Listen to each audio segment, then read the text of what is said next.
this video, I'm going to talk about my typical daily life here in Legaspi Village, Makati. And I'm going to talk about how the Philippines changed my life and I became a better, more happy human being.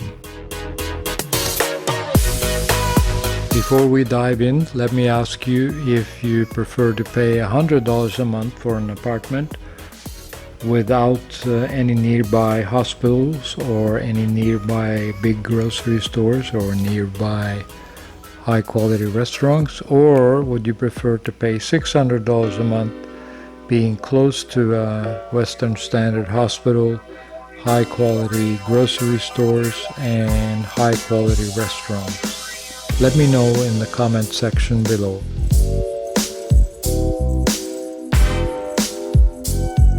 Most expats that come from a no-woman diet in the Western world are very surprised when they land in the Philippines. There seems to be not only a large supply of single pretty females, but they're also surprised by the friendliness. That doesn't have to be all about dating, but people are overall much more friendly in the Philippines than other countries, in my opinion.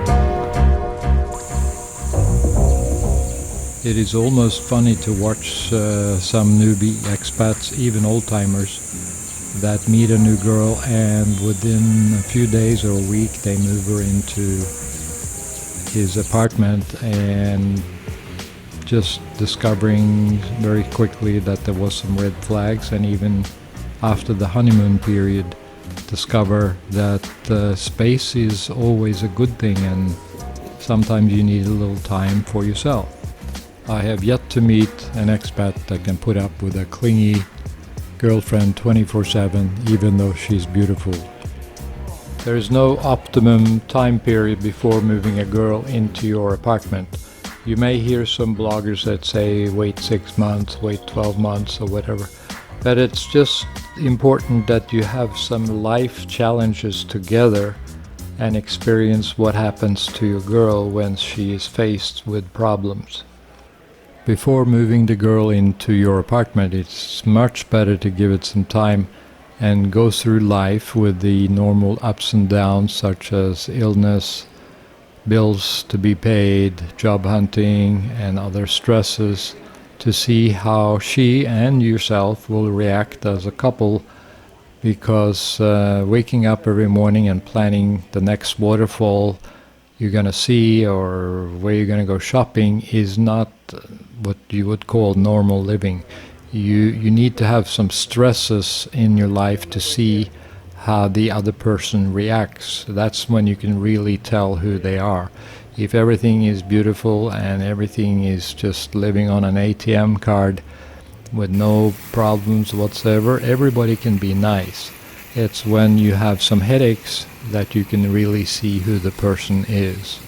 So slow things down. Please do not move a girl in within a few days after meeting. Don't make a snap decision on where to live in the Philippines.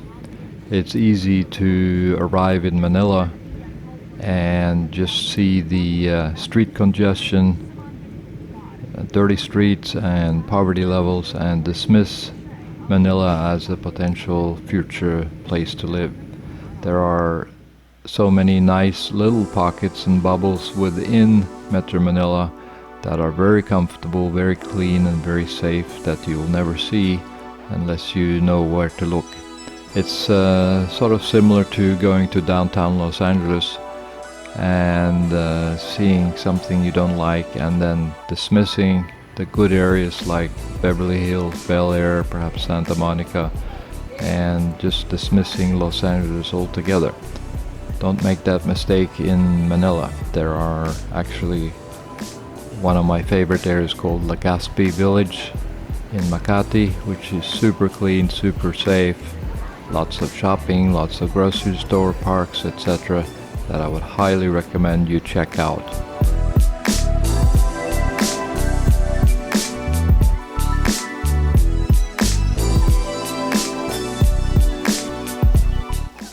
There are typically two types of expats that arrive in the Philippines. The first type is the guy that falls in love with the first or second lady he meets and typically moves her into his apartment within a few days or a week. And the second type is the guy that feels like he's found the candy store and he just wants to date around and meet as many single girls as he can find. And that often leads to a lot of partying and a lot of drinking.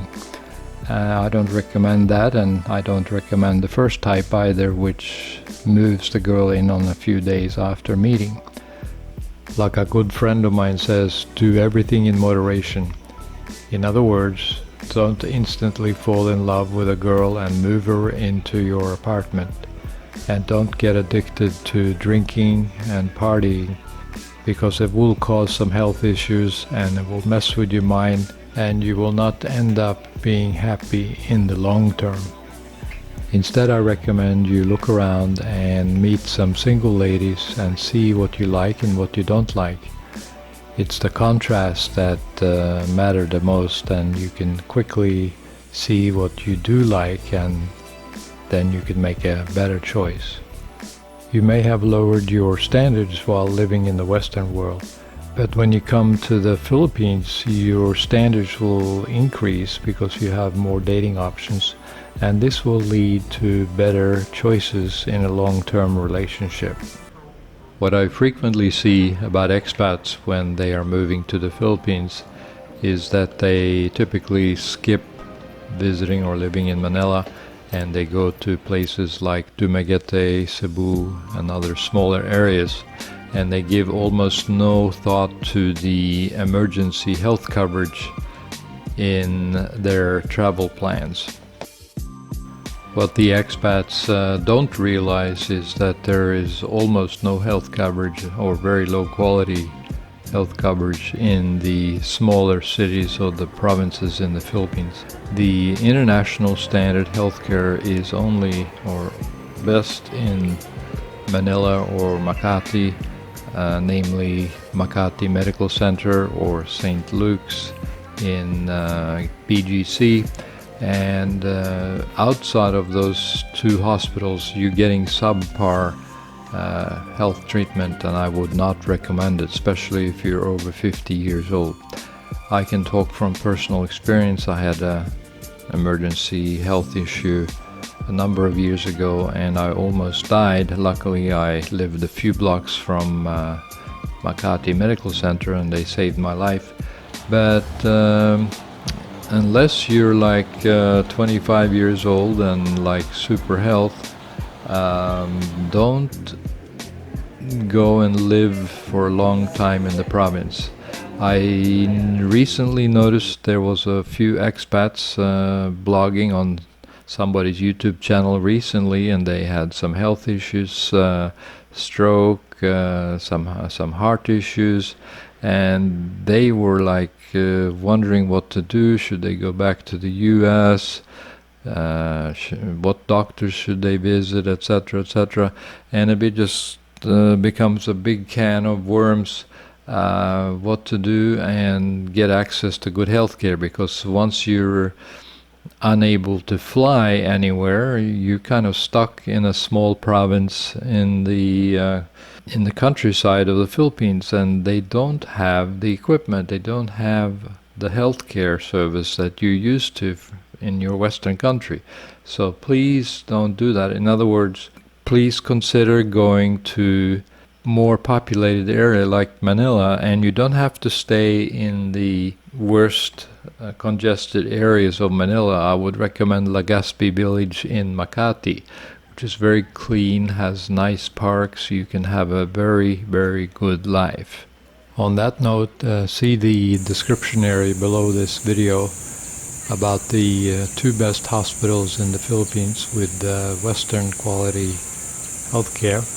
St. Luke's Hospital in BGC and Makati Medical Center in Makati, a couple of blocks away from where I live in Legaspi Village. And I would recommend also using the medical laboratory called Alviar Medical Laboratories. They charge very reasonable fees for their blood work and even urine analysis at $2 per test. When I do a lipid panel test, it's like about $10. But they're very reasonable, and you don't even need to bother about filing a claim with your insurance company in your home country because it's so inexpensive. And I can recommend two doctors, both a neurologist and a functional medicine doctor. They will both be in the description area below. They are highly recommended, and I use them often. Well, functional medicine is an approach towards managing disease. You know how a lot of us are actually very frustrated with the medical system where, we only get a 5-minute consult with our doctors, and there really isn't much time to ask questions, and there really isn't much time to delve into the deeper details of how we can manage our diseases through lifestyle changes, sleep, exercise, and even nutrient support like supplements.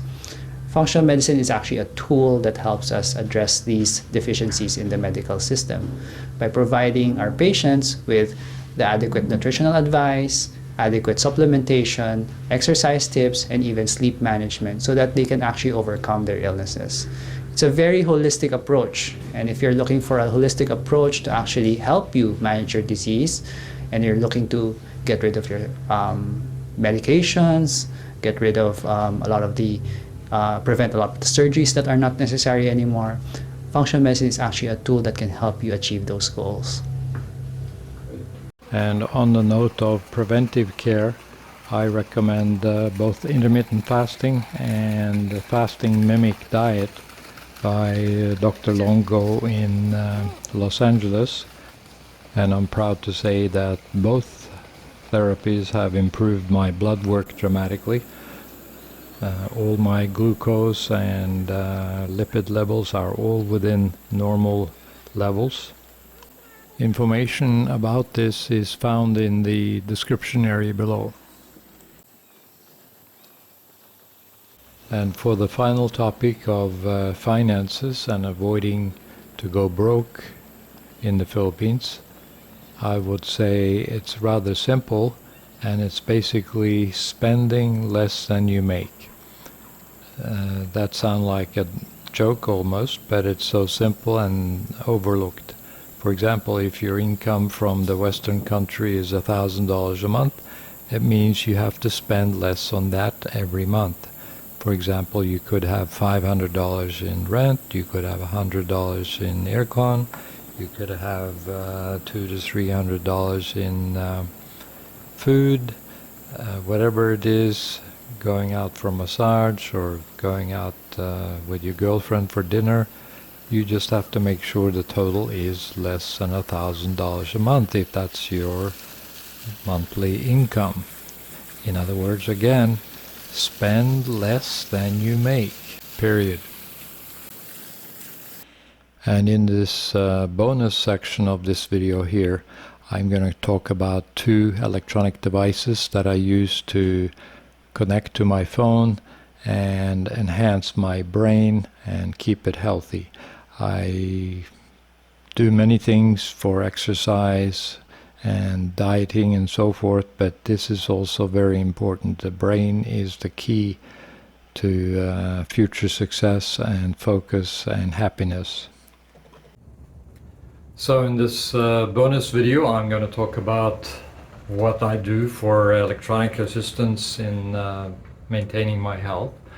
And my two favorite devices, I must say, and I've tried quite a few, is the NeoRhythm and also the Muse device. It's they both do different things. The NeoRhythm produces an AC magnetic field, and you put it on your head, so to speak, and it penetrates the skull. It's very low energy and doesn't have any negative side effects. It's usually, depending on the program that you set or pull up on your phone, it's between 2 hertz and 20 hertz. And the Muse device is like a meditation device. It just snaps on behind your ears and a strap in front of your head or over your eyes, like so. And you also control that from your phone as well. You get feedback during the meditation session, so it's biofeedback, quote unquote. And it also,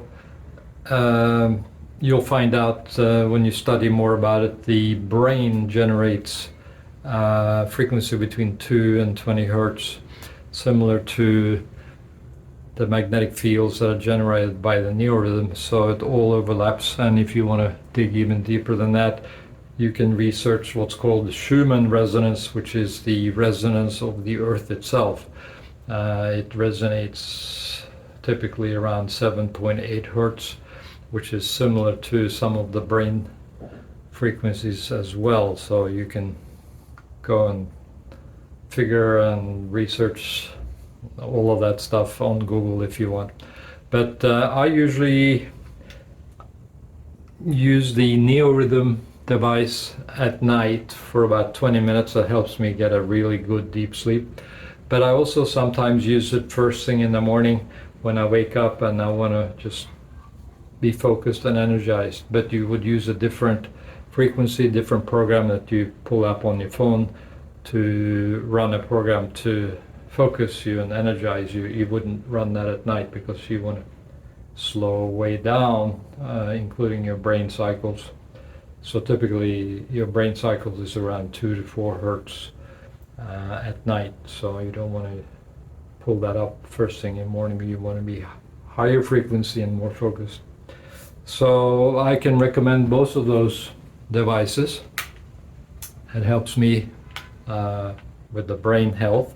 And I think the brain is one of the most important organs in the body. So it's important that you don't forget about that.